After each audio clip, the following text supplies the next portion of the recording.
Just a quick announcement before we start. If you want to support this podcast and help me keep bringing you these stories, sign up to my Patreon, where you'll also get exclusive content and bonus episodes. The first bonus episode I just posted is a conversation between me and my guest today about the current situation and the aftermath of the October 7th attack. Check out the link in the show notes to get access to our extra personal talk that was much needed for us both and might give you something as well. Hi, my name is Yahav, and I was born and raised as an Israeli and as a Zionist. During the past few years, I've gone through a process of questioning the narrative I grew up with regarding this land we live in and the people living on it.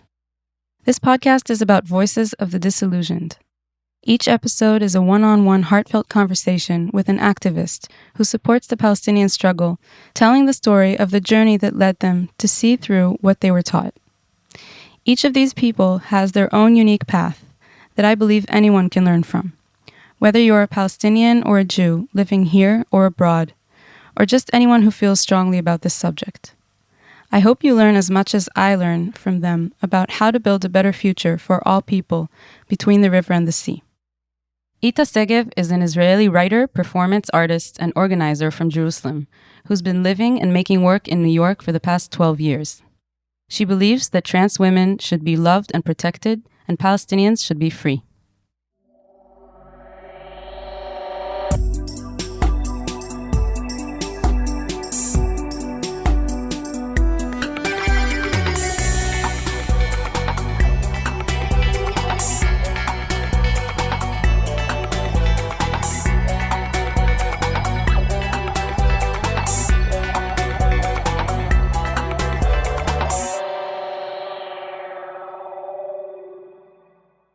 Hi, Ita. Hi.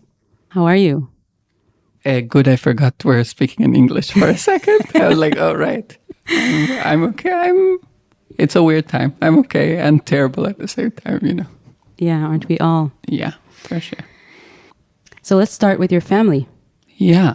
Tell me where your family's from and what their history is a little bit. Sure.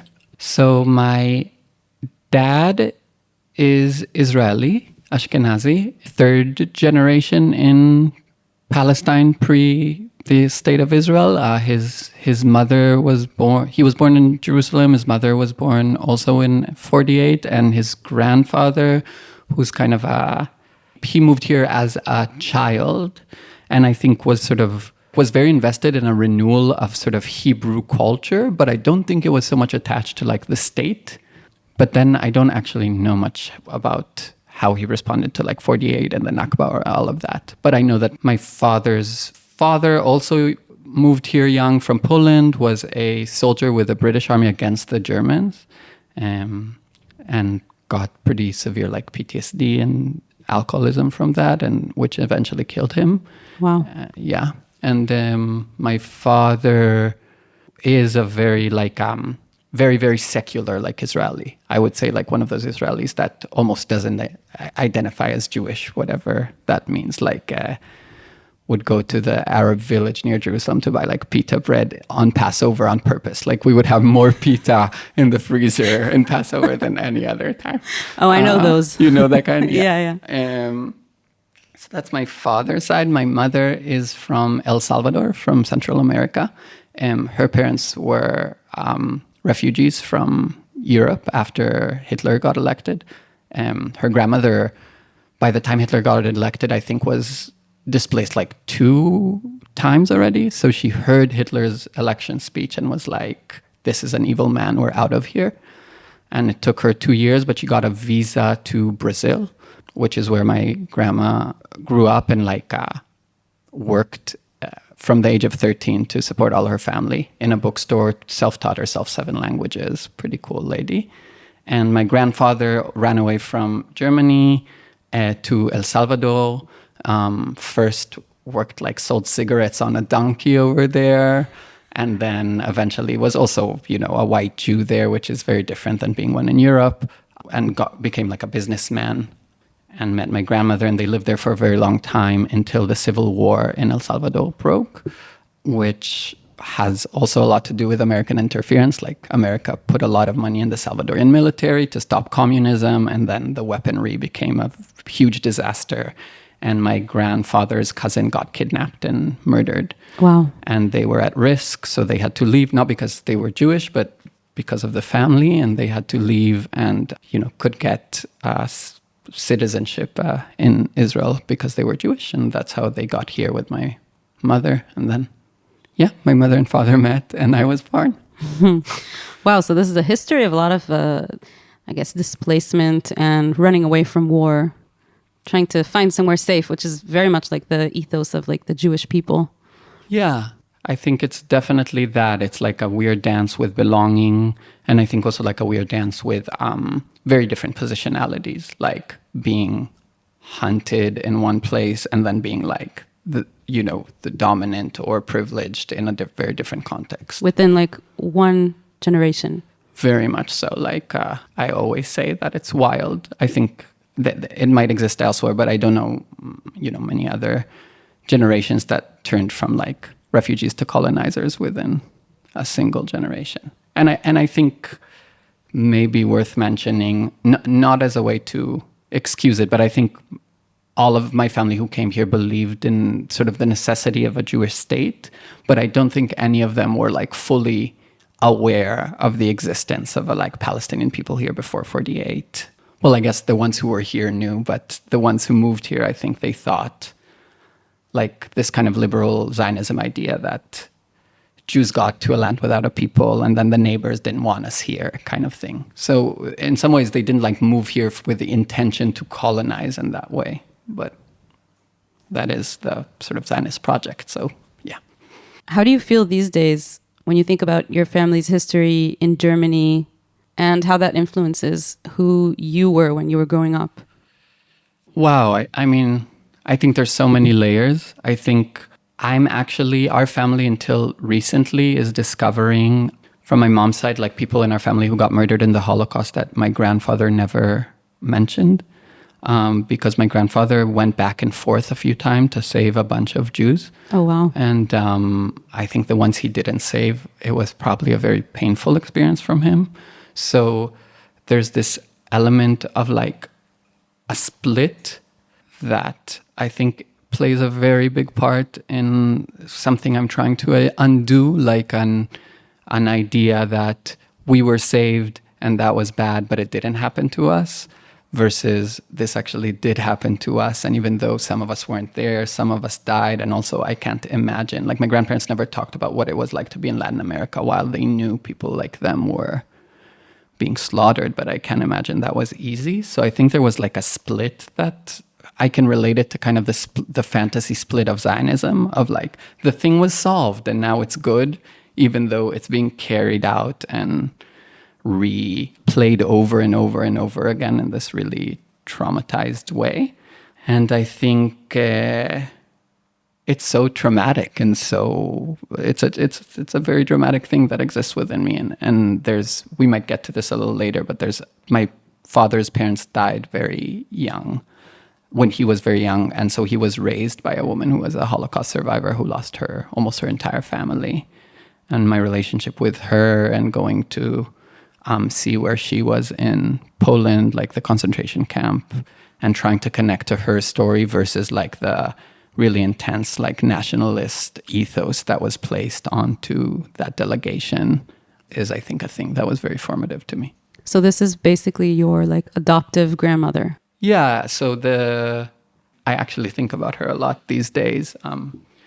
The sort of adoptive grandmother, her name is Kata Ehrlich, or was, and she was from Czechoslovakia, and she was in Auschwitz-Birkenau. And I remember we would go to her house, and in her kitchen there was like a memorial plank of all the people in her family who got murdered, and it was like long. Like I can't tell you how many people, but it's like fiance, parents, siblings, like almost everyone. And she had this like really amazing story that always stays with me, and I think is really foundational to who I am and how I see the world, where when she survived Birkenau, she had to take a train back to the town where she was from, because that's how you could find out who survived and who didn't from the people you were separated from. but there were like rumors that on the train, there's all these soldiers who are like looking for women who are traveling alone in order to rape them. Wow. Yeah, very intense. And she was in the train station with her friend, and her friend was like panicking and said, "What should we do?" And my grandmother figure was like, "Let's find a man with good eyes and ask him for help." And her friend looked at her like she lost her mind and was like, "Good eye, like we literally just survived the Holocaust, and you're like, good eyes, you know?" And wow. My grandmother always said that that's when she knew that the Nazis didn't win her, because she still believed that people could be good. Wow. And I think I've really been thinking about that like a lot, just on such a profound level. I think a refusal to believe that anyone across any fence or any border or any difference is like inherently bad because of some sort of group pathology. Like a deep belief that there are good people with kindness who are like worth fighting for. Wow. And even if they are your perpetrators, basically. even if they are your perpetrators, even if they are told to be your enemy, the interesting thing was that I don't actually know if that person was German. Like my grandmother actually never, it might have been a soldier from one of the Allies. It might have been, I don't think the point for her was in front of the perpetrator. I think the point for her was like that sense of feeling, of energy, of still like trusting yourself to sense if a person, like not letting the trauma overshadow that belief that you can sense when someone's like is trustworthy. Is trustworthy. And one of the scariest things I think for me in the last month has been the feeling that more and more people are like losing that very, very basic sense of humanity. Yeah. Yeah, it's very humanizing to be able to see the good eyes, to recognize the good eyes. Yeah, totally. And I think as I, read my cool post-colonial books and was like radicalized, I could also like unpack and sort of, find the fucked up idea of who gets to have good eyes, who doesn't, empathy, compassion. Like, you can sort of find your way to challenge even that notion. But it's something that recently, with just the amount of death, I return to. Like, I think it's my deepest refute. Like, I feel like I would be betraying her if I stopped believing in the notion that, like, individual people matter the most and can be good. Wow. That's very strong. How was it like growing up in Jerusalem in the 90s and the 2000s? It was so many things. I mean, I always find it hard to try to, like, I always feel myself not being able to hold the dichotomy in this kind of interview. Because on the one hand, it was a very intense time sociopolitically. Like, it was a time with, the Gulf War and big American interference. And then the Rabin assassination, which was, I was with my family as a kid in the demonstration where it happened. And then, the Second Intifada, which as a kid meant like buses exploding very close to where we lived and people we knew who got like injured or killed. I'll give a little bit of a background about Yitzhak Rabin, who was the prime minister of Israel, who signed the Oslo Accords with Yasser Arafat. Exactly. And then that made some people very, very angry. And it was actually an Israeli citizen who assassinated him right after a rally for peace, which you just revealed that you were in, which is pretty amazing. And so a lot of people think that the Oslo process was destroyed with the assassination of Rabin. Totally. Mm-hmm. Totally. And I think, there's a lot of different takes, but I think Rabin sort of embodied a certain liberal Zionist belief, right? Because he was like a military sergeant and a war man who decided to, and a war criminal, if we're being real, that sort of decided to quote unquote choose peace.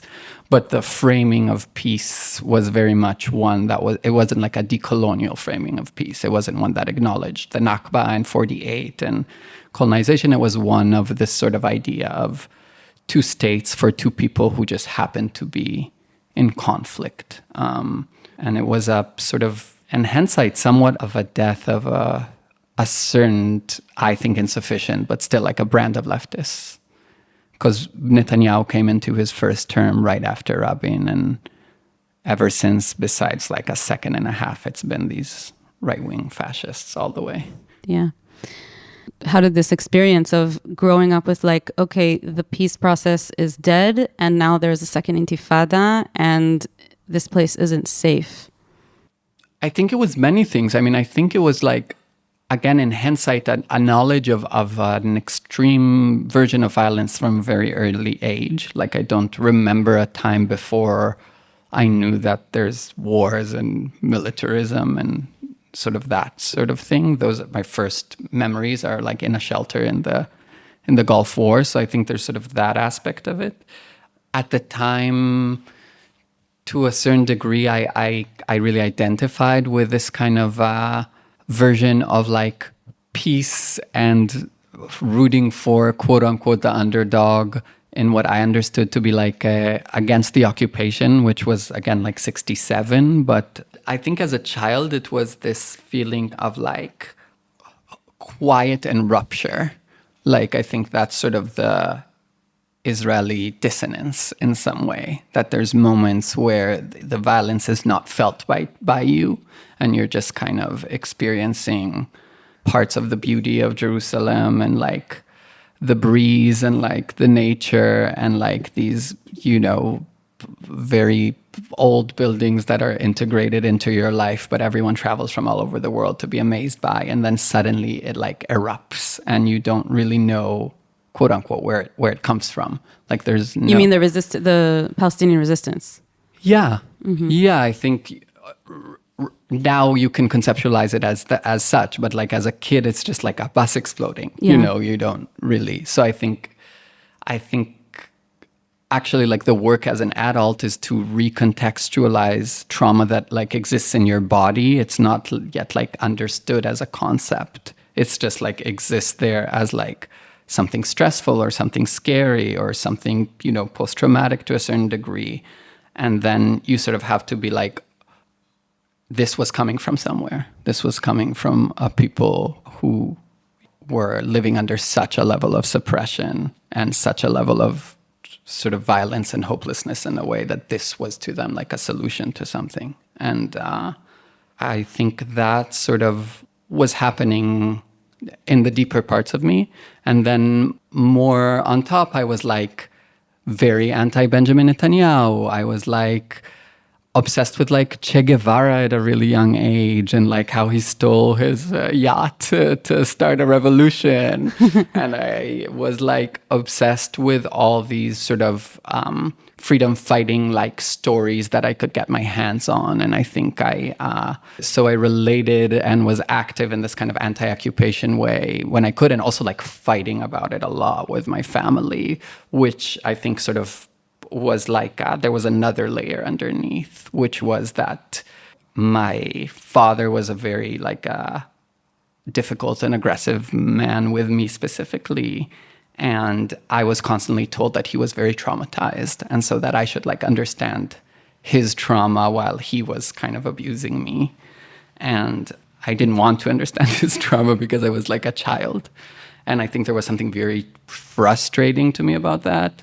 And I think to a certain degree, that both created an inclination to like justice and to saying something when it isn't right, but also I think created this like connection I didn't yet understand of like, wait, why is it when we're talking about ending the occupation, with my uncle, he starts to cry about the Holocaust? Like, we're not talking about the Holocaust right now. You know, sort of this like defensive maneuver that keeps going further back to Jewish trauma as if that somehow justifies Palestinian trauma.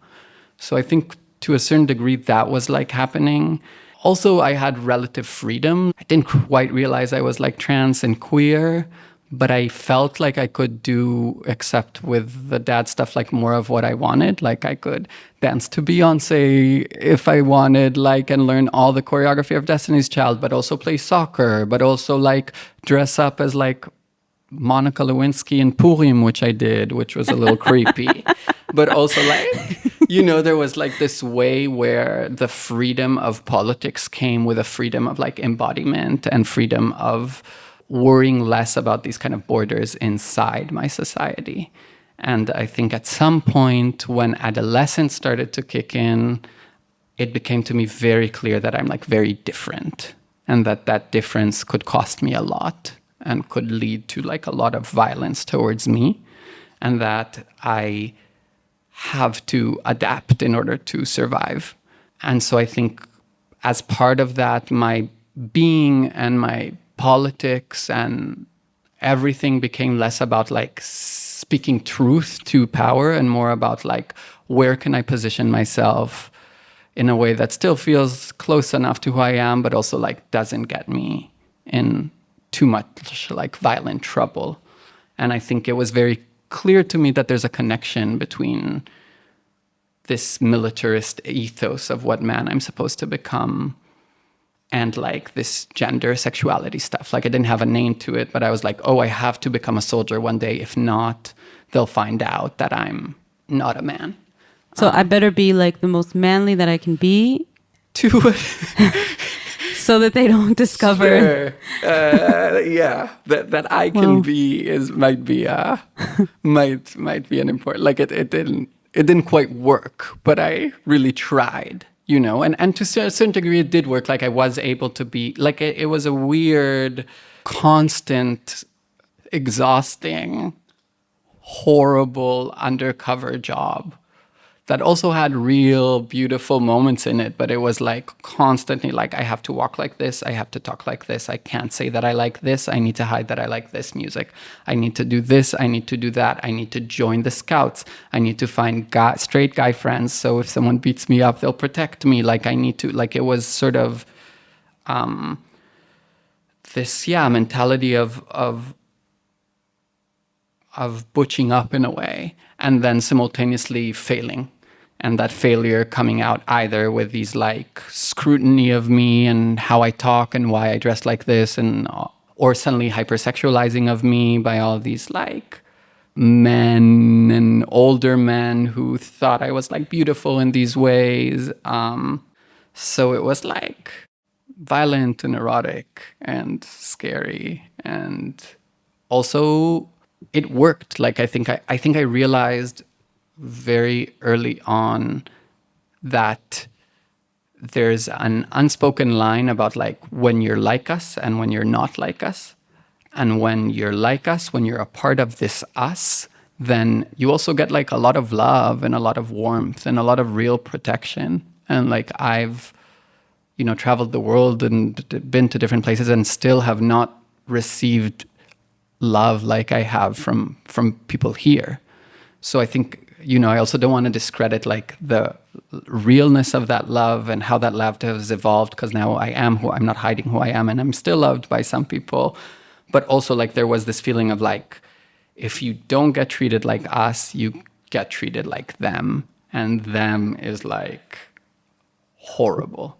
And I think them to me was anyone that didn't fit into that ethos, which is of course Palestinians first and foremost, but also the trans women who I knew who kind of only existed at night in the shadows with great violence. Like there was this abyss of them that I really didn't want to become. And so in this process, it was obvious to you that you were going to enlist in the army and serve as a soldier, as a man. I think in some ways it was like, I think there were a few things happening, but yeah, I think it was like, I'm going to give it one last shot. This is my opportunity to sort of like succeed in this audition that I was failing miserably at for 18 years. And also I think I still had this kind of, I guess, leftist or liberal Zionist idea of like, if I'm there, it's better than if it's these right-wing settlers that are there. Like I will be able to make a difference inside of it or something. And also, in a sadder way, I think there was this element of feeling like I couldn't imagine a future. Like I couldn't imagine myself keeping it up, the facade. And I also couldn't imagine not keeping it up. Like I couldn't like it was too exhausting to keep up, but I couldn't imagine a world in which I don't and I'd be okay. And I think in a way there was something about the whole nationalist ethos, both about the army and about dying in the army, and like, it's the same with the Holocaust. It's like a plug and play. It's like grief that's right there for you. And everyone agrees you to grief on that. It's not it's the one grief where you're allowed to see men break down and cry. It's the one grief. And it was also a real grief. Like, I also did know people who were in community who died in the military, and it's of course a very, very real thing to grow up with families who lost people. It's horrendous. Like, these are 20-year-olds, 19-year-olds. I'm not trying to say that they're not complicit in very violent things, but as a family, like, losing someone so young is terrible. But I think there was this horrible fantasy that I something might happen to me, and then at least I'll be able to be that thing, and no one will have to know who I actually am, which is, in hindsight, such a sad thing to wish upon yourself, like to die before you're known. It's very sad. Yeah. Wow. Sorry, this is too heavy. It's not too heavy. It's really real. Yeah. Yeah. So I think that was playing out. And also, I think there were a lot of things that I wasn't ready to deal with, but stopped making sense. Like, a lot didn't sit right with me, even if I didn't. Like, it didn't sit, like the way we learned about the Holocaust as the perpetual victims, but we're never like taught about it as a lesson that should be warned against from all positionalities. Never sat right with me. When I went to Poland in the concentration camps and wept when I was in the exact cabin where my grandmother figure slept in after the story that I told, and was immediately like put an Israeli flag or told to put like soil from Jerusalem, or all this stuff that like I didn't have a name for it, but I was like, why are you fucking not letting me just like, why do you have to manipulate my grief like this? I'm trying to connect to my grandmother right now, not to this like flag, And I think there were these other ways that, like, speaking of a flag, like I was kind of mischievous also, and like part of my popularity was like that I didn't give a fuck about doing stuff that other people didn't dare. And we had this thing that we were like, there was this great pride about the sort of, that in Hebrew, the number of years of your grade are marked by like Hebrew letters. And that sort of becomes your like symbol of your like grade. And the symbol of our grade was Payzine, which is also spelled like the same as this gas station, very famous gas station logo. So one time I stole the gas station logo flag and I tried to replace it with a big Israeli flag that was in the front of our school. And the flag fell on the floor, like fell 3 stories on the floor. The Israeli flag. The Israeli flag. And I ran down and I grabbed it before someone could like catch me. And I was like, what do I do with this flag? And I was like, I should throw it to the trash. But then I was like, I might go to hell if I throw the Israeli flag to the trash. And eventually I stood there for too long, and my principal caught me.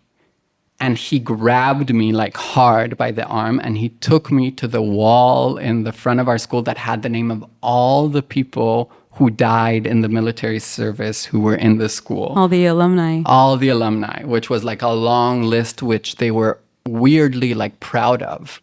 They have that in the entrance to many schools. Yes, yeah. And in the Scouts too. Like I was in the Scouts, and there was this like, there were 49 at the time. Now there's more, but at the time there were like 49 people who got killed, and there was always a joke about who would be Nofel HaYovel, like who would be the 50th, like as if it's like this cool, and that we had the most in Jerusalem. Like it was like a weird numbers game.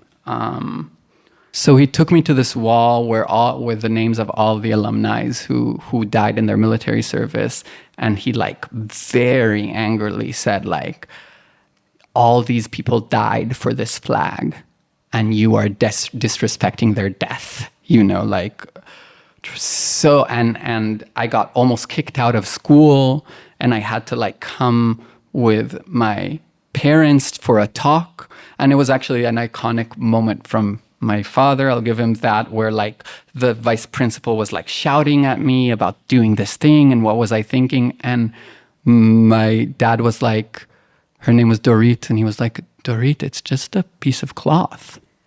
Wow. Yeah. I'm impressed. It was impressive. And she was dumbfounded. Like, she was speechless. She couldn't, like, it was so not the rhetoric she even knew how to argue with. Like, I think no one had ever pointed out to her that it's just a piece of cloth.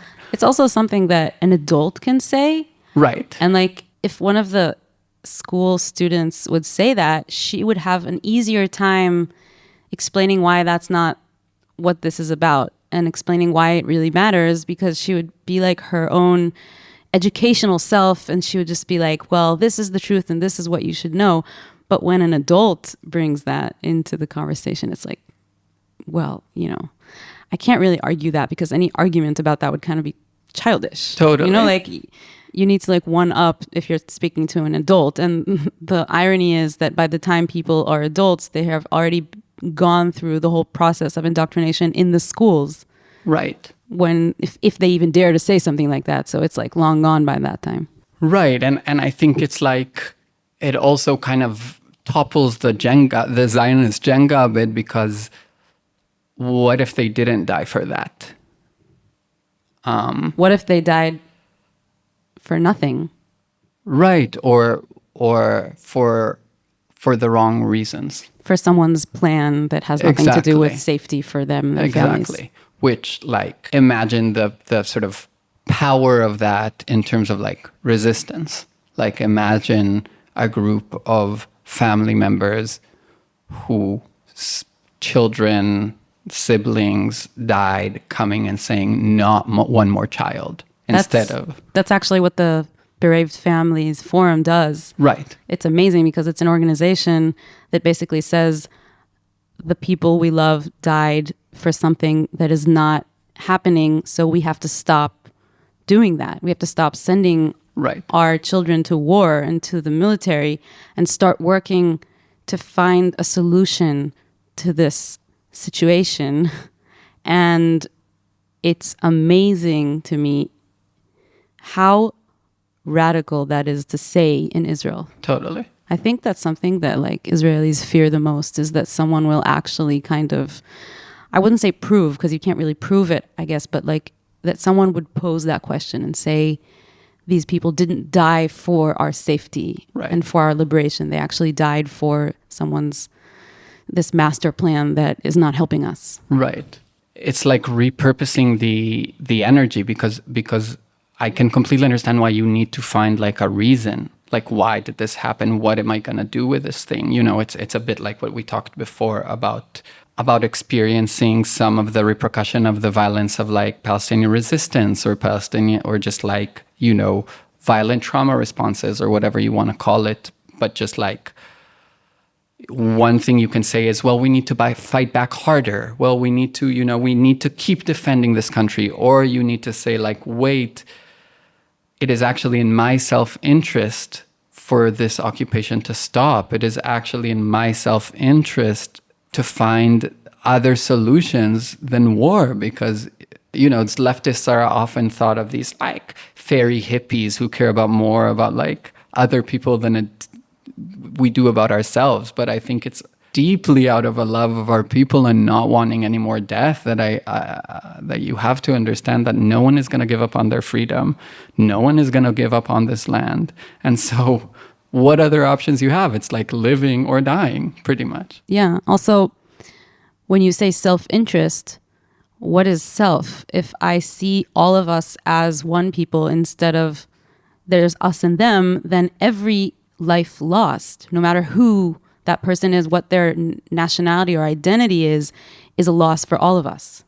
Yeah. Which is that's the next level.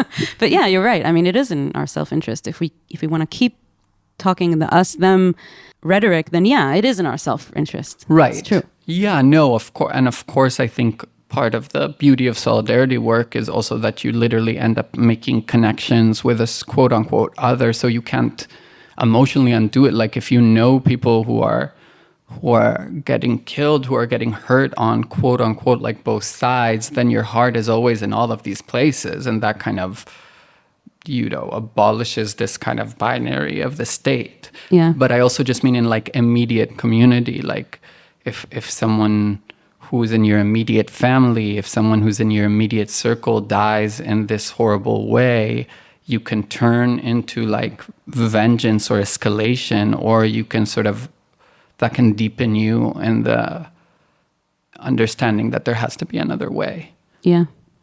I want to take you back to your army service. You were talking about what made you want to serve, and then while you were serving, what was it like to be trans in a unit with all men in this kind of atmosphere? Yeah, I mean, I think those 3 years were very, very transformative. Like a lot happened in that time. I think, honestly, from the get-go, I remember literally the day I went to the army. I had like a girlfriend at the time, and I'm deeply and unfortunately pretty exclusively attracted to men. So it was sort of like a double eye. And she poor thing, bless her heart if you're listening. She wrote a letter for my drafting and drenched it with her perfume, which was cute perfume, but And I remember the first day in the army, it was the day ended and we slept in this tent, and I opened the letter and smelled it and just started weeping. And it was this feeling of whose life is this? I felt like I was in a movie of someone else's life. I was nothing about this feels neither real or aligned with who I am. But I had to keep going. I was in combat training, and I think I was surprisingly resilient because I didn't fit in. But then I was I made up for it by this physical resilience, which made people kind of half giggly impressed with me. But I took it too far, and I got injured in training. And I had to see a bunch of doctors, and none of the doctors believed me. They thought I was making it up to get out of combat training, which is very hard to do, which I think is maybe worth pausing on the absolute insanity of the default being you have to go to combat, and then the default being if you don't want to do this, we will still force you to do this. For everyone involved, how is that healthy for anyone? For any human. If you're an able-bodied male, go and do this, and if you don't want to, that's your problem. Right. But and also what principle does that put you at? Supposedly you're supposed to take this pretty great responsibility if you believe in this, which is of course bullshit, but if you believe in this the most ethical army in the world thing, then you should really want to be there if you're doing it, which of course isn't the case. And of course, the not in years like this with militarized catastrophe, but in most years, the most soldiers die from, I think, suicide and drunk driving in the weekend when they're home. So yeah. But anyway, so I got injured. And after months of fighting to be recognized that my injury was real, I found a doctor who gave me a month to rest at home. And literally in that exact month, the first big operation in Gaza started.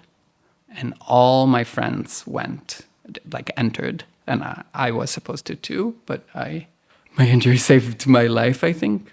And while I was injured, I think that was the peak of my personal breakdown of what is my life? I can't keep doing this that way. Because you like had time to rest and just sit with things a little.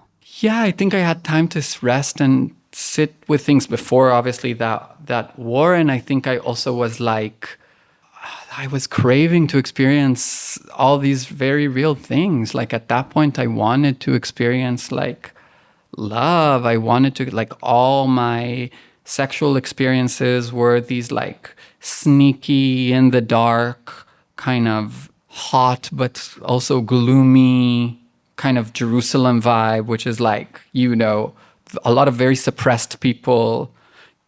Yeah, and I craved more. And my mother is a therapist, so I was lucky to be able to be like, I think I want to go to therapy. And I went to therapy, and it was sort of the first time I said, like, out loud, I didn't know I was trans, but I said, like, I'm attracted to men. And I was sort of shocked that I left the therapy room and like, the world wasn't burning. You know, I was like, I started this process. And as I was starting this process of self-discovery, this like really horrendous thing was happening outside. And I remember watching on TV, they filmed like the military force entering by foot Gaza. And I remember like wanting to throw up, being like so scared for like, just like thinking this is horrible, just on a visceral level, not even like politically, just being like, oh my God, this is death. This is death. But the narrative that was playing with anchors saying this thing was very much like, wow, our hero, like sort of this romantic version. And I think something kind of broke. I think that was a moment where I started thinking in the terms of like, if I have kids ever or something, I don't want them to grow up in this. Like, it was this moment of wanting to escape. I wasn't ready to confront, but I was like, there's something very sick. This is sick. This romance of war thing is just not right. And during that time, I also had a friend who had some mental problems while he was in the army and he wanted to get out. And I very much encouraged him. Like, I was like, obviously, get out. And just for saying that, the girlfriend of the same guy I was in love with, who I was, of course, very jealous of. This is like the same circle of friends. The same circle of friends, like went everywhere and said that I'm like, once again, like with a flag, like I'm a disgrace for the soldiers dying, that I'm like trying to, you know, like really like went to the father of my friend who, and sort of tried to convince people about what a horrible person I am. For trying to encourage that person to leave the army? Who literally was, not that this matters, but who literally was like not in combat, not nearly anywhere near that, and who's just was like suffering as a friend. And I was just like, yeah, get out if it isn't for you. And like the shaming, and this girl was trying to make all my friends stop talking to me, essentially because I was trying to help a friend of mine have better mental health.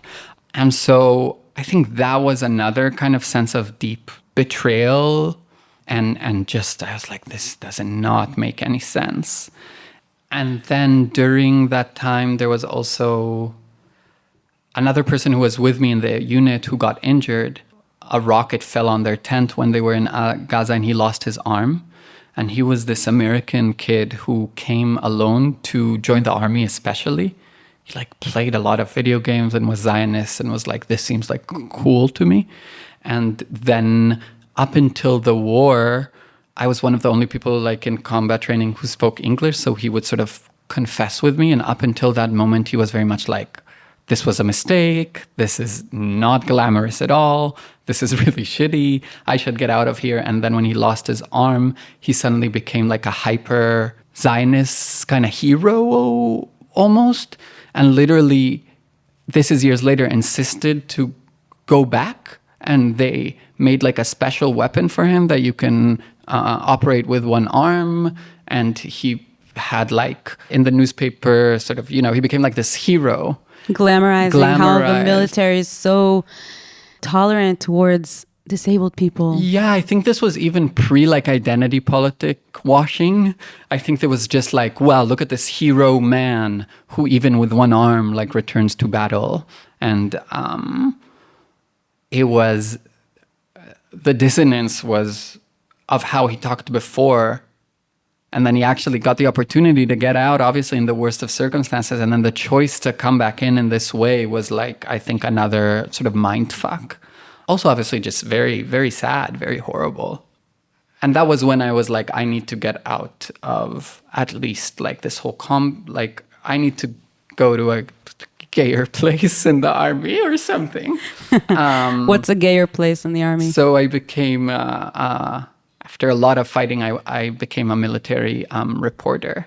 But in the time between I was able to do that, there was also, I met my friends who were in Gaza for the first time.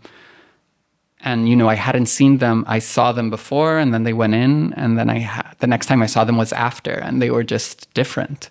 And you could tell that they had no tools to cope with how horrible it was. And there was almost this kind of really scary kind of jokey vibe. Like one person who I considered close was telling how he was asked to shoot down a building and then he shot it down. And then the commander was like, not that building, you idiot, the one to the left. And he told that as if that's like a joke.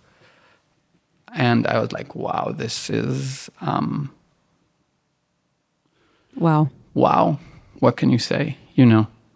And I think besides being horrendous was also just like a lesson of just the utter chaos of this death machine. Like when I, to this day, hear people think that any sort of militarized kind of escalation is like very sort of principled and planned, I'm like, yeah, I don't think you all understand what war is. Yeah. And that goes always. I feel that same way about when people are like, oh, the Hamas has these like principled freedom fighters who da-da-da-da-da. And, you know, I'm also like, I don't buy that trauma and weapons and adrenaline and fear of death lead to people to the most principled and organized choices, which is why I think it's very okay to just be like anti-war. Yeah. And then there was this in-between period where I tried to leave my combat, but was not able yet. Like it was a lot of struggle. And in the meantime, they sort of held me in these random places doing these random things, just so God forbid I'm not like home. You know, it was kind of this like slow, torturous, like come to this base for 3 days, do this random thing. And in that, there were also 2 bases that I went to that were like in the West Bank. And the first time I went to a base that was in the West Bank, there were a bunch of like young soldiers who had just finished training and got there in the same bus as me. And as they got there, randomly, the unit that was there all the time came back with a Palestinian detainee who was a younger man who was blindfolded and handcuffed, as I'm sure people unfortunately have seen the horrible images. And there was like a dog, a military dog, that was like barking at him excessively. And this man was terrified. But the unit was excited that these new soldiers are like seeing this happen. So they all clapped. And it was like this image of all these people clapping around this man. Yeah, I think that was obviously both just horrendous and very clearly wrong. And also, I think, completely shattered any illusion that I had that like you can change a system from within. Because what are you supposed to do in a moment like that? You know, that's also the thing I think with us and them. Like, what are you supposed to like scream like, stop everybody? You know what I mean? Like there's the likelihood you do that, you get thrown into that circle. Like that was at least the feeling. And I think that was, I wasn't conscious of it at the time, but that was the moment where I was like, oh, there is no way of changing this thing from within. And then sort of another time, shortly after, I was asked to like guard this empty bunker, literally for no reason. Like they were like, you have to guard this empty bunker for 4 hours. There was nothing in the bunker. There was nothing around. I was literally injured, so I wasn't allowed to like run. Like if something were to happen, I was the last girl to be able to stop it on so many levels. So I was just like smoking cigarettes in this empty fucking bunker. And one of those times, a bunch of soldiers came with another detainee. And they asked me they were like, will you watch over him? And I said, no, thank you. No, thank you. And they were like, I'm sorry. And I said, this isn't for me. And they said, like, who is this for? And they left this person there. And he or they, like, we'll get to that, but that this person was young. And I smoked a cigarette. And he asked me in English if he could also smoke a cigarette. And at first I was like scared. I was scared that what if he does something to me? And I was like, but you're the one with a like rifle, like, there was so many but I was scared for a second. And then I was like, get over yourself. And I gave him a cigarette and we literally sat there and talked. And I can't remember if you were to say, like, describe what he looks like. I can't fully remember, but I remember like the energy. And there was something very sweet and like very soft and possibly like queer. And there was this way where I obviously don't know what his experience was, but I think we were both kind of like sitting in this situation together. And he was asking me all these things about what just happened, which I didn't have answers to. But he was like, why did this person, and he described a commander, like, why did they chase me and do this thing? And I was like, I don't know. And then he asked me about why they took his phone and laughed when they saw certain songs, or like a photo of a soccer player that he liked. Like there was all these there was a lot of why, like why did they do that, and why did they do that, and why did they do that? Like he was very confused by the whole situation. I don't know if he was confused as much as, I might be wrong, I'll get to this, but I think this might have been like the first time there was a conversation with a person in this role that seemed like they didn't want to hurt him. And it was sort of this like, it wasn't like a frantic. It was like, why do they do this? Like there was a very simple why.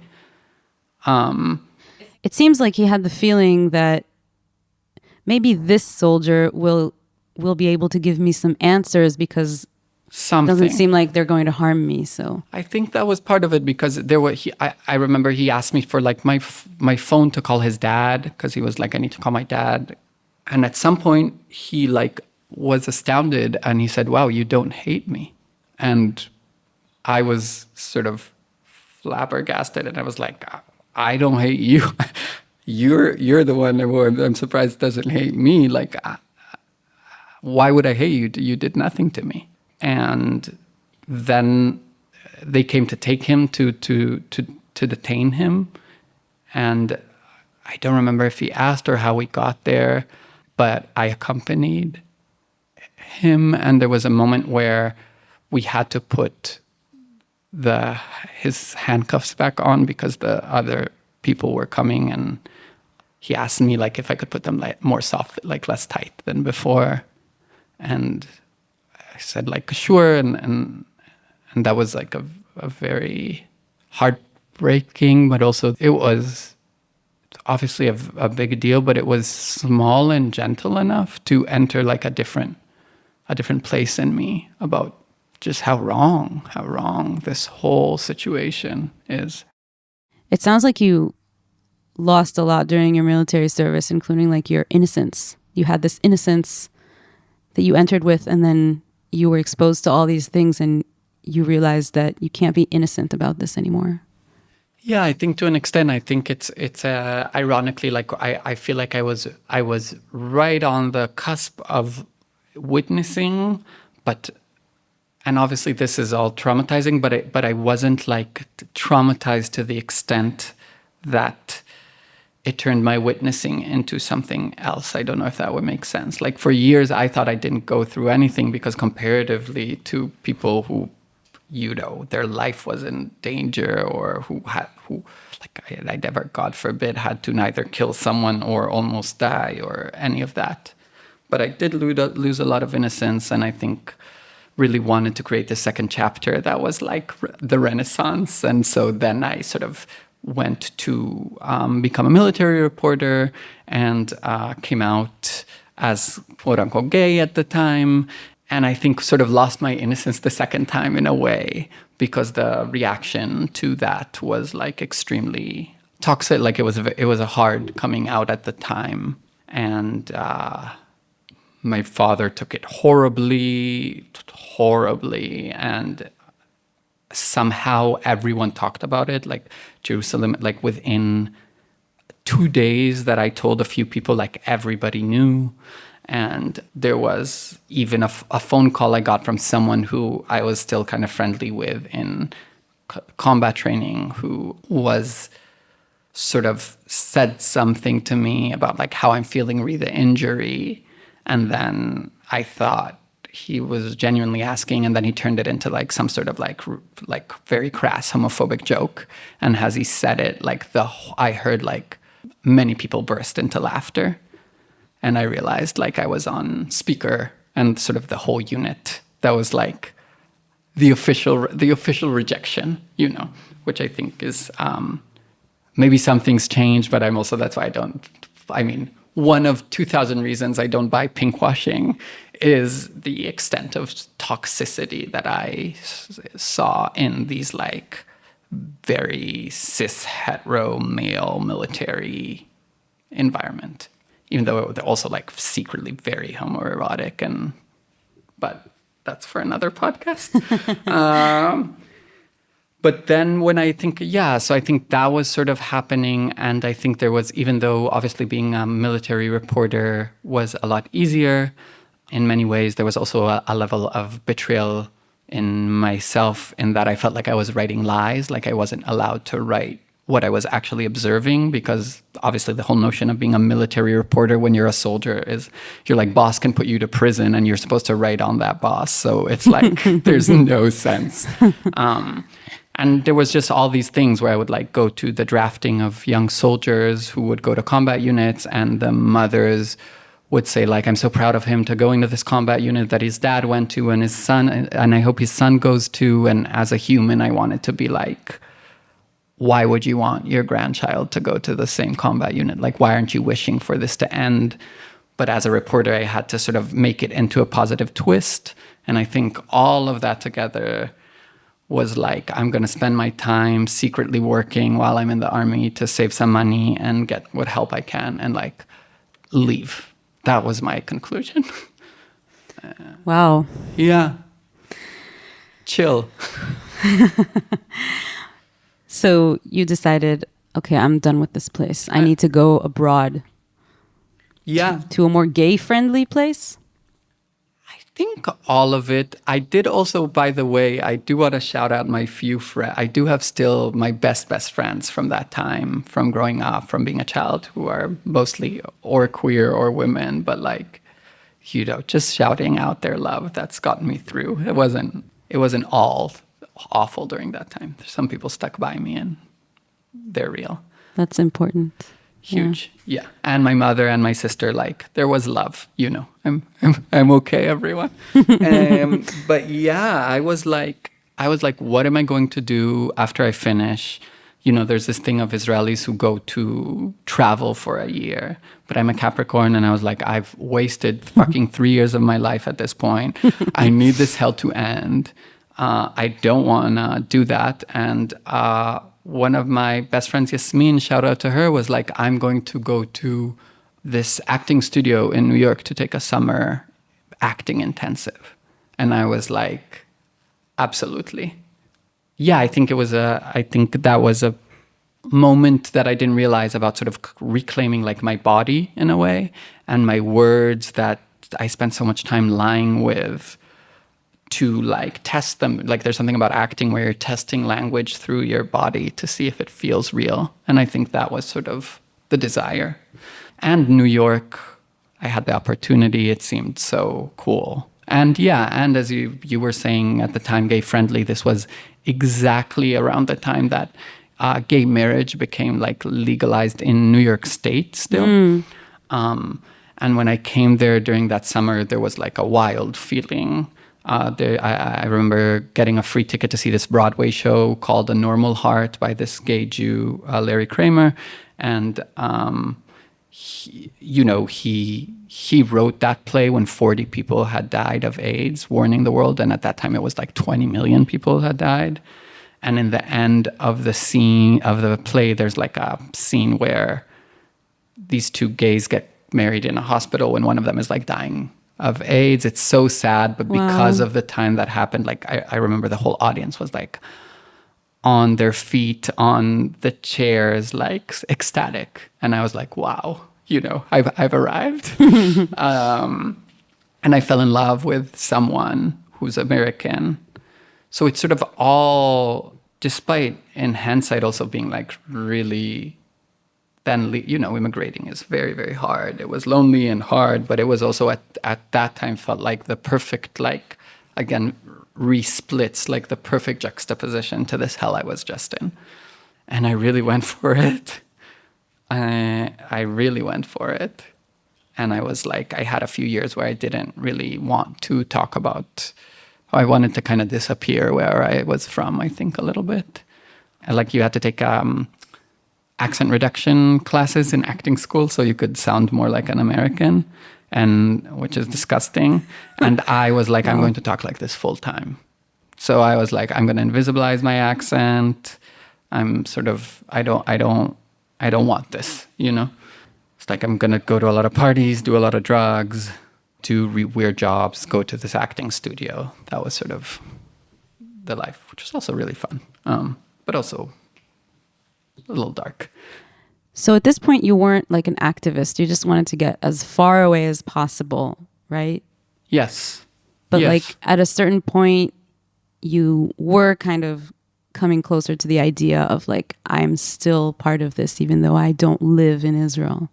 Yeah, I think there were a number of things were happening simultaneously. Like, I think, first of all, I was kind of getting deeper into like, I guess my queerness, I would say, and into like these kind of New York queer politics, which are always very much tied. It's not like sort of only homonormative, like a lot here. There are, of course, radical queers here too, but there it's a lot more mainstream that like queer politics include your relationship to imperialism and to these other things that are happening. And Black Lives Matter was started to happen after the death, I think of it was Trayvon Martin, or there was sort of a completely unjust murder of a black man by the police, and being not from there and seeing that play out was very eye-opening, because it was so obvious what was right and what was wrong, and yet so many Americans were like spiraling about it, obviously mainly white Americans.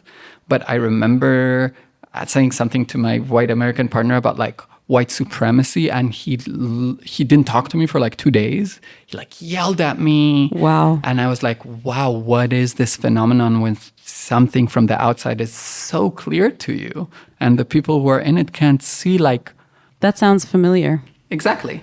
I think it was. And I think a lot of my like anti-Zionism actually started in some way from that context. Like, I got a chance to be in town when Bell Hooks, rest her soul, had like a residency in the New School and had all these amazing conversations. And I watched every single one. And I read like Angela Davis and Audre Lorde, and later like not American, but Greta Quilomba, like just all these Black people and Black women and Black feminists who were just talking about like intersectionality and talking about the reality underneath the lie of the American empire. And I think from a young age, I knew that like hating America is the right move, even if I lived there. And sort of there was also this Americanization of TV and Hollywood. Like America was clearly like this evil empire that was on the wrong side of history. So it was, again, very easy to be like, oh, I'm I'm with the people who are against this. And a lot of those people had deep connections to like Palestinian solidarity. And I think simultaneously the first invasion of Gaza happened again in 2014, since the last one where I went through all of that drama. And it felt like it was happening felt like it was happening to me. It was so emotional and triggering and horrible. And I think it was the first time that I realized that I can't leave. Like, I can leave physically the state, but this will always be my heart and my wound, and it won't go away. Like, there's no place in the world that I can travel to that will make this go away if it doesn't stop. And I think that was sort of this moment of like, okay, I need to focus more of my energy to join a movement to make this stop. And at the time, there was a big pro-Palestine demonstration, and I was like, I'm going to go. And at the time, I was sort of starting to be more like visibly queer, gender nonconforming. And I guess in some ways, if you see me, you can see maybe my ethnicity is Jewish in all of these different ways. And people were like, you're a queer Jew, don't go. This is really dangerous. And there was like a lot of sort of fear mongering. And I went, and honestly, people could care less that I was there. I'm not going to say like, I was received with hugs, but people were like, we're mourning our people, we're fighting for our people. It was a lot of Palestinians. And in some ways, it felt like, oh, I can be here, and this feels right. This feels sane in a way. Like, this feels like, okay, we're seeing a lot of the same reality from different positionalities, but And safe, because they were warning you that it wouldn't be safe for you. Yeah, there was literally no issue. There was literally no issue. Again, I think whoever was there, and the reason they were there was to free their people and stop the death of their people. It was ridiculous to think that while these people are handling such deep, high stakes and so many years of violence, what they would care about is like some white queer Jew, or just like anything but the liberation and the love of their people. It's the racism and the warped thinking that there's something the average Palestinian wants more than to live and to be free. And like any other person, I don't see why that would be. And of course, we can get it. That doesn't mean that there isn't like homophobia and transphobia there. But as we just discussed, from the first 20 years of my life, there was not a lack of homophobia and transphobia in Israeli society. And I still don't think that if I want someone to bomb my family to solve the transphobia, you know what I mean? Like, it makes zero sense for many reasons. But that was sort of, that was a pivotal moment. And some people say they're transphobic or homophobic, and therefore our bombing of them is justified, as if bombing someone solves transphobia or homophobia. Or as if the fact that it wouldn't be safe for you in this society, allegedly, means that they are all worthy of anything but freedom and safety. Totally. It's like that. It has nothing to do with each other. It has nothing to do with each other. Even if the whole of Palestinian society was downright transphobic, it still doesn't mean they deserve to be bombed. That's what I meant before. They're still humans. That's what I'm saying. I too experience transphobia in my society, and I don't think that the way to solve transphobia is by military occupying, bombing the people who I'm in community with who are transphobic. Obviously, it doesn't center the queer and trans people who are Palestinian, who are also dying under Israeli occupation and are very clear about what they want and what they need. Like, you can actually listen to them instead of sort of talking for them. And also, in what world does military violence solve homophobia and transphobia? Like, I'm even tired of talking about it, because it's like make it make sense on 1,000 levels. Yeah, definitely. Pinkwashing and this conflating queerness with whiteness is something that I can't find enough words to try and explain. It's like if you're white and Western, then you're allegedly safe as a queer person. And if you're part of the global South or under oppression, then you're less safe as a queer person. It's very weird. Yeah, again, we could literally spend like an hour debunking it. We could talk about all the sort of indigenous cultures that actually have a lot more openness towards gender variance and how colonialism is actually what created sort of a violent gender binary in a lot of places. We can talk about the whole point, the whole beauty of a trans and queer solidarity framework being to like undo this tribalism. Like the whole beauty of trans womanhood in this way is that I can say I care about this girl in this different place that I've never met because I know she is embodying this thing that is sacred and I want to keep existing in the world. And choosing nationalism over that is just a disgrace and so disgusting and so unimaginative and so like unmoved. It's just bleh. It's just like, if you want queer people to be free, then what is the thing that frees them? And the answer to that is to go to someone and be like, hey, what frees you? And listen to what they have to say. Instead of like talking on their behalf, wishing for their death and calling it like a queer politic. Like, what's wrong with you? Definitely. And so you came out as trans and you started a process in which you discovered some very interesting things. I think before, there was a period of a few years of deep learning and unlearning. Like the first time I really started to learn about like the Nakba, and the first time I started to really like understand things that weren't related to this other settler, but to like me as a person in 48 with a family that considered itself like leftist, and also like make a lot of these connections between the struggle Palestinians were having to what I was learning that Ethiopian Jews were saying, to what I was learning Mizrahi Israeli were saying, to what I was learning queer and trans activists were saying. And it was all kind of leading to the same conclusion.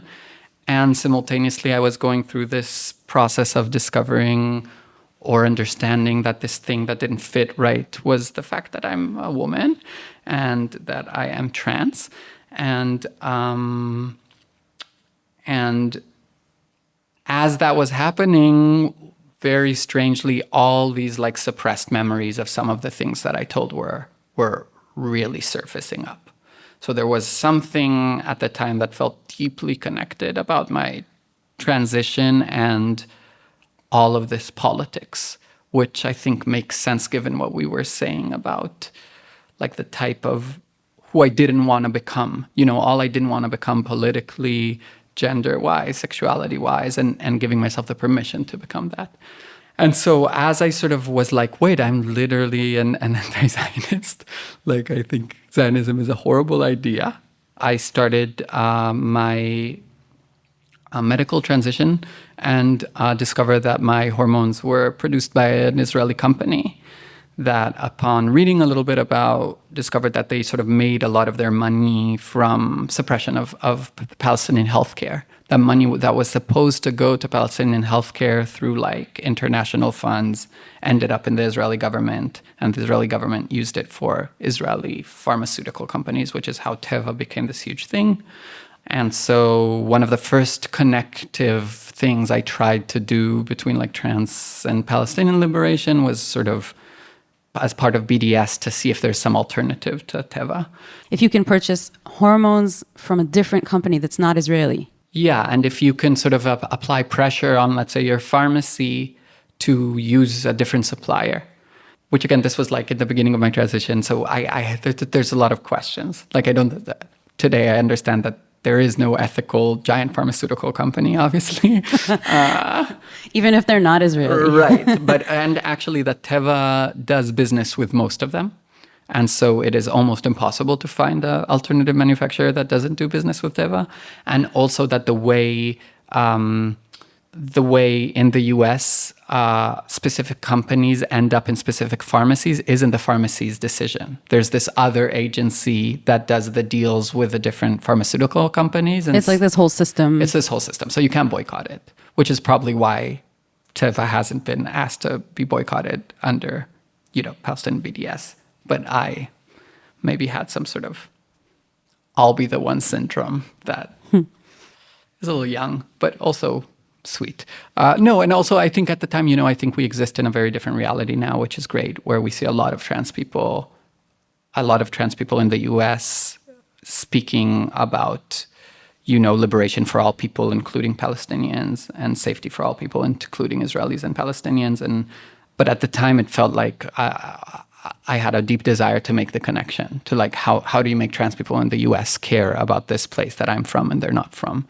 And that felt like such a real and material thing.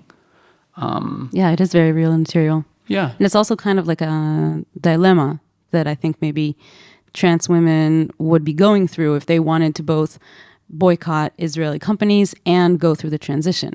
Yeah, and trans men too. Like this is hormones true to all. Oh, it's all the hormones. All of the hormones. Wow, this is like a monopoly. Yes, and obviously most of these hormones aren't taken by trans people. Like trans people are actually a very small market of the hormone market. Cis people take hormones all the time, and pharmaceuticals care the least about trans people, obviously. So there's a lot of. But yeah, I think it's. Embracing messy contradictions is part of existing as a person, and definitely as a trans person. And there's a lot of, there's no purity. Spoiler alert. So you do the best you can with what you have. Yeah. So part of how I discovered this was that I sort of wrote a first-person essay about like the connections between my anti-Zionism and my transness, which I find challenging in many ways today. Like I was a baby in some ways, but through just writing first person about this Teva pharmaceutical thing, another trans person named Darren Copeland, who's an anti-Zionist American Jew, trans guy, was actually studying this for his thesis, and he reached out to me and sort of gave me the breakdown of it being a thing. So that's wow. Mm-hmm. So that was like a moment, today people still ask me about it, but unfortunately it's a loop that I can't see an easy way out of. And at some point, fucking this fanatic former leftist Gadi Taub translated an essay I wrote about this hormone thing, and essentially like gave people my private, like essentially insinuated that I should be like harassed over it. And it was the most trolls I ever saw, and they were so disgusting. And besides all the transphobia, there was also like this sort of calling out of hypocrisy that I'm still taking the hormones, as if it's not like life-saving medicine, and as if I didn't know that life is messy, and as if BDS was about some sort of sense of self-purity. Like as if the idea of the boycott was to get to a place where you alone are not complicit and not put international financial pressure in order to change a political reality. Yeah, it's like as if this whole movement has, this black and white dichotomy. Like either you boycott everything and then you're good, or you don't boycott anything because otherwise you would be a hypocrite.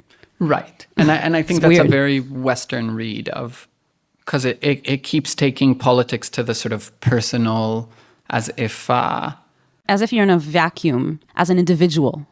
And as if there's a place you can arrive to where you're like a good person. And that's the ultimate goal. And not the ultimate goal is like to together part dismantle of a movement. A harmful system. Yeah. And obviously none of my politics ever was about me not being complicit in this bad thing. I want it to end because I'm complicit within it. So being like, you're a hypocrite because you're complicit within it. I'm like, yeah, bitch, that's like literally the point. Yeah. Yeah, I think, I think at the time I was doing that. And I think also my anti-Zionism was also still influenced. I hadn't traveled back to Israel or Palestine 48 for a long time because of immigration stuff and my transition. And at the time, I was part of an organization, Jewish Voice for Peace, that was put on some list where American members can't enter the country. So it was this time where I was like, is this sort of the end of my relationship with this place? And am I sort of in a place where what I'm doing is as someone from the outside? And also maybe a sense of people responding very strongly to my anti-Zionism, and once again, not knowing who my community is going to be, who's going to be there for me, which I think in turn like affected the style of my politics and who it was for. Like in some way that is difficult for me. I think now I was positioned as like an Israeli for an American audience in order to change an American's audience mind. Like here's this Israeli telling you it's okay to be an anti-Zionist. Here's this trans woman telling you it's okay to be, and being a placeholder in that way instead of a real person, and also a person who is deeply, deeply rooting for my people, who has a deep love for my people, who knows what my people are like. When your people treat you like you're part of the us and not part of the them, like the real love, the real care, all of these things, which someone from the outside might say it doesn't matter because they're racist, right? Like if someone were to tell me this trans misogynist guy is a really good guy, I might be like, well, good luck with that. But I still think someone needs to take on the responsibility of transformation. If the dehumanization isn't about you, like obviously once you have to prove to someone that you're human, you've lost the argument. But if the dehumanization isn't towards you and what you are seeing is a split in the being and heart of someone you love between how they treat who they think is like them and who they treat who isn't, I think there is a responsibility to love them out of it in a way. Love them out of it. I like that. Yeah, I understand what you're saying about what people treat you like when they're part of their us and not part of their them. And I think that's universal. And every people and every community has that of like how they treat the us and how they treat the them, especially when they feel threatened. Totally. And I think it was also interesting because in the sort of diaspora is where I also started like getting to know and being in relationship in community with more like queer Palestinians and with more Palestinians, period, who weren't like from 48 or who were left in the Nakba, like, so I also saw a type of generosity towards me from these thems, quote unquote. Yeah, just a lot of kindness and a lot of generosity that I learned from, and I don't know if I would extend, like sort of, and sometimes I fear that this moment of escalation is making maybe that us lose that too, but at the time, it was this feeling of like, okay, you're here now, your heart and actions are clearly in the right place. We aren't gonna sort of hold this old version of you, of what you were born into punishment or account. Like sometimes I actually feel that it is the pro-Palestinian people who are not Palestinian and not Israeli who are the least generous, and that Palestinians sometimes have a lot more like compassion towards being born into something you didn't choose and then making a choice and transforming. And being in solidarity with them. And again, wanting people to live. Yeah. So you basically left. Uh-huh. And even though you left, you felt like you left Israel, but Israel never leaves you as long as the occupation is going on. Or in general, for both reasons. And just the songs, the food, the friends, like it's who I am. Mm-hmm. It's always going to be. And you were an activist and supporter of BDS when you were living in New York. And then you came to visit once in a while.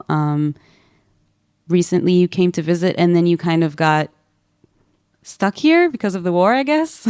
Yeah, I kept getting stuck here. So I did sort of my first visits, which were complex because I was also in the beginning of my transition, and I was very visibly trans, and I didn't feel safe, and especially like in Jerusalem, and it was just an alienating feeling to feel like so estranged and threatened in the exact place you grew up, which once again probably sounds familiar to other people.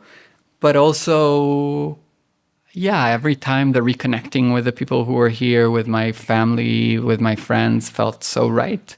And it was also like New York was also very rough. Like the first years of transition were just like constant violence, constant, like every day walking out the house was like, let's see how we make it. And this is in New York. This was in New York. So you were kind of dreading what it would be like here because, I mean, basically most of the world is very transphobic. So you weren't expecting it to be like any easier here. That's what you're saying. I'm saying that I was in this position where like there wasn't a place that necessarily felt like, this is a place that I'm safe, which is something I sometimes now I'm like, when I talk to like cis white Jews who are now concerned about the rise of anti-Semitism, and they're like, can you believe I'm not safe when I walk? I'm like, yeah, bitch, I can believe that you're not safe. Like a lot of people don't feel safe, and the question is how do you plan to solve that? And what is making you unsafe? Yeah, and definitely bombing people won't solve that. No, and definitely the state of Israel speaking on behalf of all Jews and then creating atrocities is not going to make Jews safer. But there was a sort of a series of events that happened where I was making a show about these contexts, about like what I called the necessary heartbreak of coming to terms with these gaps between like the narratives and the truths of who you are, both in terms of like gender stuff and in terms of nationality, land stuff. And I got pretty severely assaulted experienced some really intense transphobic violent attack in New York. And then after a bit of recovery, COVID happened. Oh, wow. And I think that also made me confront something that I always felt, but more real, about something in America that I don't have there, that I have here, which was just like when COVID happened, the way some Americans didn't understand, like people were so paranoid about their own health that people who I thought were in my immediate community didn't immediately like open their home for me, and I was like alone after this incident. And I think there was something about that feeling of like, oh, my family, I have chosen family here, but the people who really get it, aren't necessarily here. Here, you mean New York? In New York. Yeah. And so it took me a while, but I was able to come to Tel Aviv, to Israel, first to Tel Aviv and Jerusalem to be with my family during COVID. And like I remember the day I got back, it was when you had to do like the two week quarantine. And my mom literally brought a chair and sat outside. I was in the third floor of an apartment, and she sat outside with a chair. She brought herself lunch. She put lunch up in the elevator. Aww. And we just she just sat there and we ate this meal together. And it was just this moment of like, wow, this woman loves me so much. Like that love, what am I, what? And my sister had a baby who I hadn't met for like the first year and a half. So I got to be an aunt for the first time, and I got to see my friends in that context, and I got to eat my favorite like toast in the sunset by the beach. And I think because I had undergone a sort of some physical elements of the transition, I was less recognizable as trans. So walking in the street became easier. And it was this time where I was reminded of my love of this place, which was really profound and is really profound, I think, in the sense of like what you are fighting for and not what you are fighting against. Because I think, obviously, the circumstances are a lot harder, but I think for Palestinians, what they're fighting for is their people. And because for Israelis, I think specifically, maybe Jews, it can feel like you're fighting against your people. If you're pro-Palestinian. If you're pro-Palestinian, yeah, you can develop this kind of like bitterness and this isolation, like you don't belong here, you don't belong there.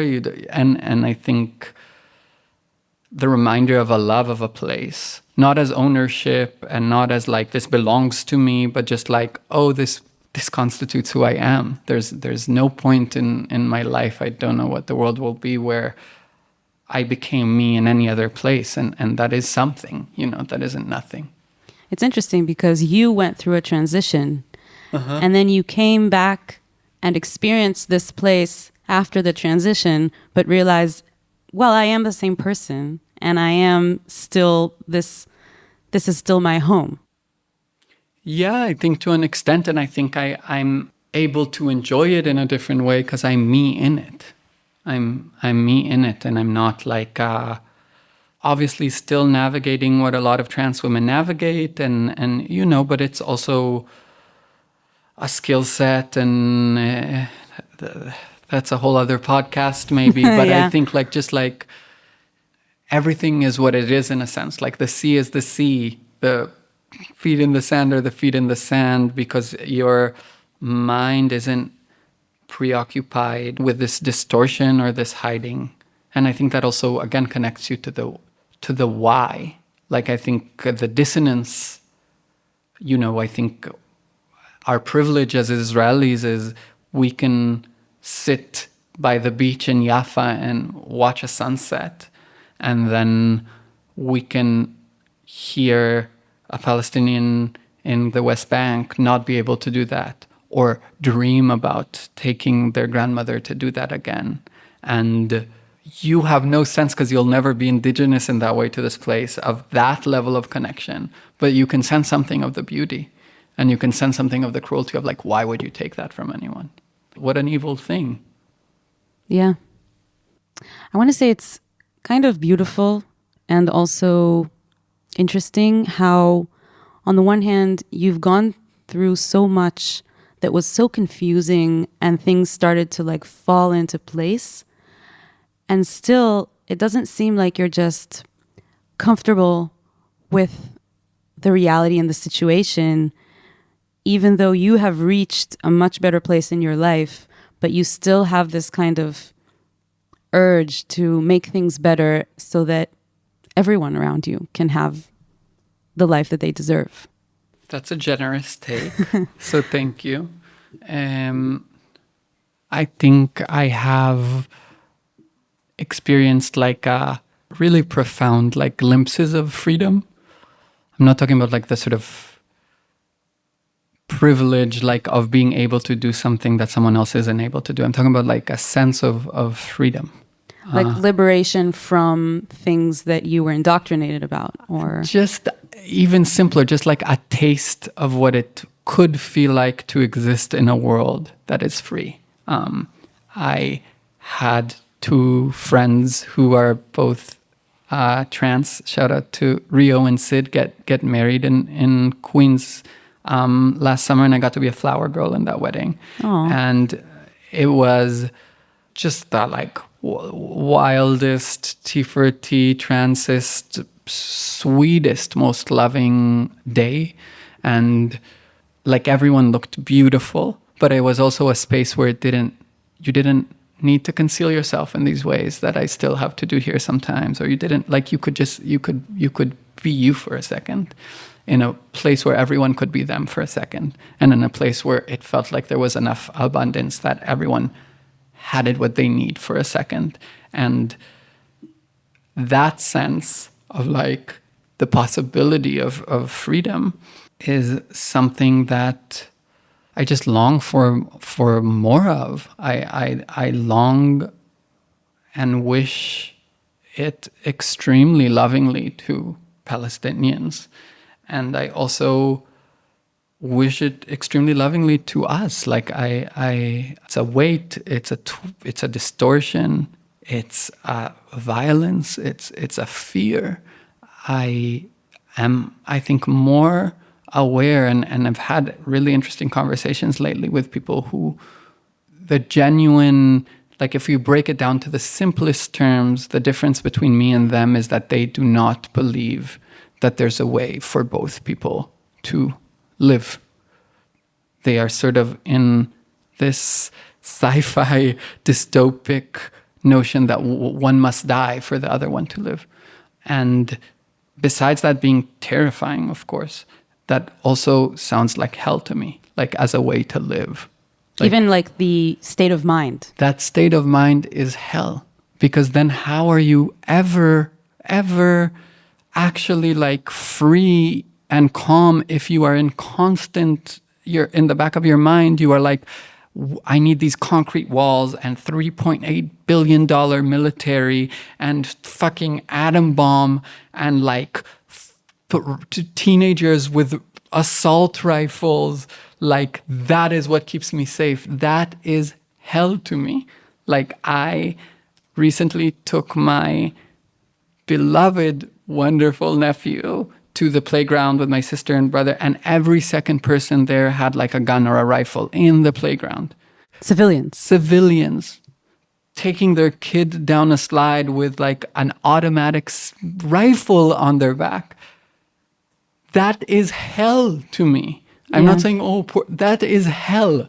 Of course, not comparative. Being buried under rubble in Gaza, that is a depth of hell I can't comprehend. But they're connected to each other, obviously, because who are these rifles going to be pointed at if, quote unquote, needed? Totally. They're deeply connected to each other. And also, I'm saying this isn't a way to live for us. Yeah. This is not a way to live. Like if this is your version of safety and freedom, I don't want it and I feel sorry for you. So just to say that despite in my own embodied way of being freer in myself, I do not experience us living in a place that is free, in a world that is free. And it's my heart and my wound and my all is here. So I want nothing more than to be part of a lot of people who try to imagine a better way to exist here. Amen. Ita, thank you so much for sharing all of this. I am so inspired by you. Thank you. I was inspired in the past just by following you and how you express yourself about this, but understanding like where you come from and what are the experiences that built who you are today and like how you fight the fight, how you come from love, how it comes from love and it goes to love. It's really beautiful. Thank you. So thank you for sharing all that. And I hope, like you said, that we can see a much, much bigger community of us in the future, in the near future. Yeah. Thank you for having me and also for making the space for me and for this kind of archive of our existence. Like I think in a world where a lot of people are realizing what's happening in Palestine for the first time, it's maybe easy to forget that even though we're too small, we exist too as people who are Jewish and Israeli and were born and raised here and really don't want this reality. And so you claiming that means a lot. So thank you.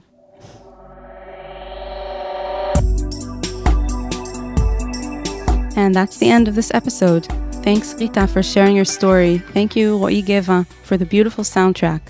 And thank you for listening.